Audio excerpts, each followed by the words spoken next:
شهر رمضان الذي أنزل فيه القرآن هدى للناس وبينات من الهدى. السلام علیکم ورحمۃ اللہ وبرکاتہ. الحمد للہ الذی وحدہ والصلاة والسلام علی من لا نبی بعدہ وعلی آلہ وصحبہ اجمعین.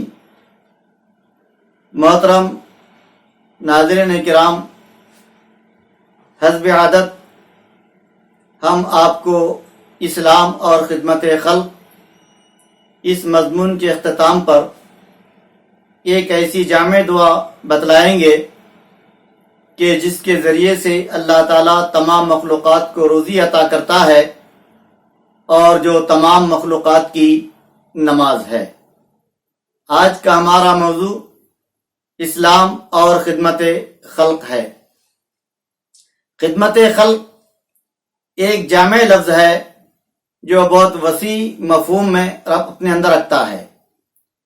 اس کا اطلاق زمین پر رہنے والے ہر جاندار پر ہوتا ہے.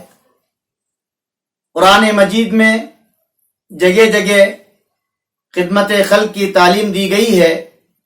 چنانچہ یتیموں کو کھانا کھلانا، مسکینوں کے ساتھ ہمدردی کرنا، غربا فقراء کے لیے خیر خیرات کرنا، اس طرح کے بے شمار اعمال قرآن میں خدمت خلق کے بیان ہوئے ہیں. اللہ کے نبی علیہ الصلوۃ والسلام سے اس آدمی کے بارے میں سوال کیا گیا کہ جو سب سے بہتر ہے. سئل رسول اللہ صلی اللہ علیہ وسلم من خیر الناس، کہ لوگوں میں سب سے بہتر آدمی کون ہے؟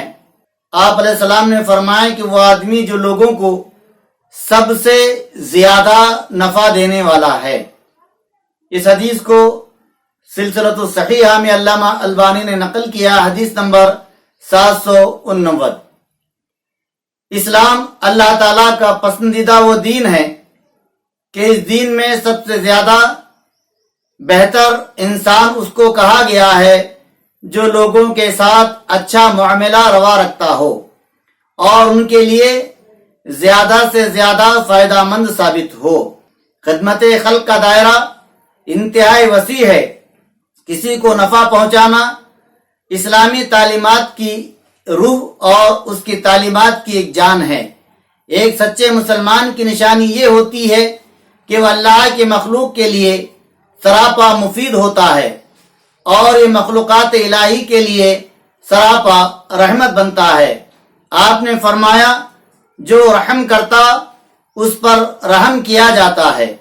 ایک حدیث میں ہے کہ تم زمین والوں پر رحم کرو، آسمان والا تم پر رحم کرے گا.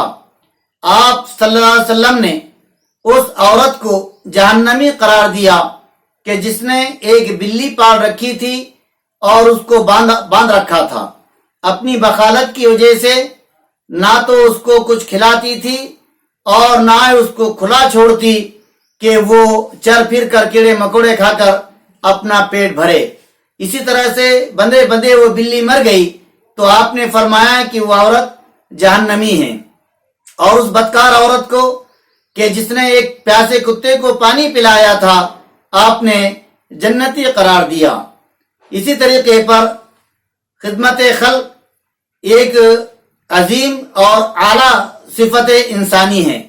آپ نے فرمایا بندہ جس وقت تک اپنے بھائی کی مدد میں لگا رہتا ہے اللہ تعالیٰ اس کی مدد فرماتا رہتا ہے. خدمت خلق اسلامی تعلیمات کا ایک درخشندہ باب ہے. آپ صلی اللہ علیہ وسلم نے صحابہ کرام کو معاشرتی بھلائی اور رفاع عامہ کی تعلیم دی اور ارشاد فرمایا بیوہ اور مسکین کے لیے کوشش کرنے والا شخص ایسا ہے گویا کہ وہ اللہ کی راہ میں جہاد کرنے والے کی طرح ہے.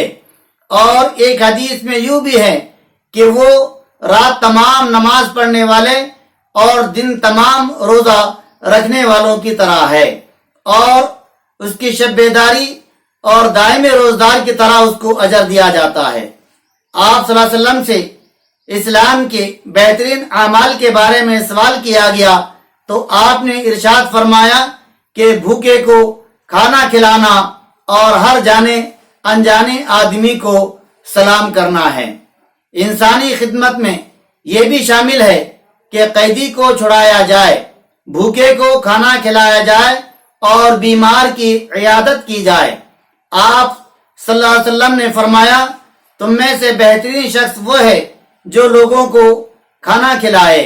خدمت خلق کی اہمیت جاننے کے لیے یہ حدیث قدسی بڑی اہمیت رکھتی ہے کہ آپ علیہ السلام نے فرمایا قیامت کے دن اللہ تعالی بندے سے یہ سوال کرے گا کہ آدم کے بیٹے میں بھوکا تھا تو نے مجھ کو کھانا نہ کھلایا۔ وہ کہے گا کہ رب تو سارے جہانوں کا کھلانے والا ہے، میں تجھے کس طریقے سے کھانا کھلاتا؟ آپ نے فرمایا کہ اللہ کہے گا کہ تیرے محلے میں تیرے علاقے میں ایک آدمی بھوکا تھا، اگر تو اس کو کھانا کھلاتا تو میری رحمت کو نصرت کو تو اس کے پاس پا لیتا۔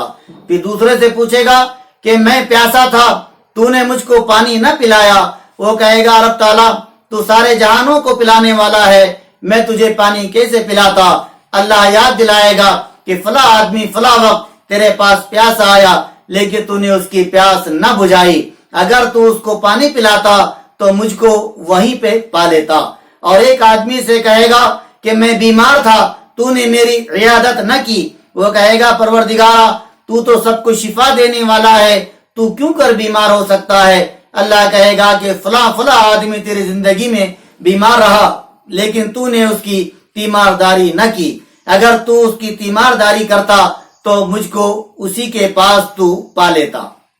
یہ حدیث اس بات کی تاکید اور تعلیم ہے کہ خدمت خلق اسلام کی نگاہ میں کس قدر اہمیت کا حامل عمل ہے۔ اسلام کی تعلیم ہے کہ ضرورت مند کی ضرورت کو پورا کیا جائے، بھوکے کو کھانا کھلایا جائے، پیاسے کو پانی پلایا جائے۔ یہ امور اللہ کے پانے والی امور ہے اور خدمت خلق کے ذریعے انسان اللہ کی قربت و نزدیکی حاصل کر لیتا ہے۔ اسلام میں بلا تفریق مذہب و ملت سارے انسانوں کے ساتھ بھلائی کرنے کا حکم دیا گیا ہے، بلکہ تمام جانداروں کے ساتھ خیر خواہی اور بھلائی کی تاکید ہے۔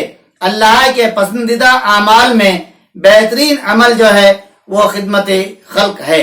کرونا نامی مرض کے پھیلاؤ کے موقع پر جو لوگ مختلف انداز میں خدمت خلق میں لگے ہوئے ہیں ان کا کام بلا مبالغہ جہاد کی طرح ہے اور اپنے وقت کا ایک عظیم کام ہے، چاہے پھر ان کو راشن کی شکل میں ہو یا کرونا زدہ افراد کی تیمارداری کی شکل میں ہو یا کرونا زدہ افراد کی تدفین کی شکل میں ہو۔